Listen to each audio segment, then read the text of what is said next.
Hi ha una idea que acostuma a tranquil·litzar. La democràcia és transparent, o com a mínim hauria de ser-ho.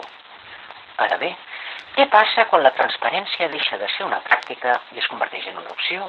Hi ha un detall interessant. Els representants públics tenen codis de conducta. Entre altres coses, aquests codis estableixen una obligació bastant simple: a explicar amb qui es reuneixen, quines empreses, quins grups d'interès, quins actors influeixen en les seves decisions. No és cap luxe, és la base, però quan mires les dades, la imatge canvia. Només una part reduïda, pública, de manera completa, la seva agenda. La resta o no ho fa, o ho fa de forma parcial. I aquí tenim la pregunta interessant. No és per què passa, és més simple, perquè poden fer-ho sense conseqüències.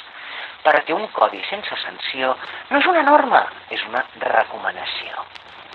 I en aquest espai apareix una zona grisa, una zona on la influència no és necessàriament il·legal, però tampoc és visible. Mentrestant, el món real funciona. Empresa, fons d'inversió, grups estratègics. Tots tenen interessos, tots intenten influir. No és cap secret, és estructural. El punt no és que existeixi la influència. El punt és si es pot veure. Perquè quan no es veu, no es pot analitzar, no es pot qüestionar i, sobretot, no es pot responsabilitzar. I aquí és on el sistema es torna interessant, perquè formalment tot està regulat. Hi ha codis, hi ha principis, hi ha compromisos.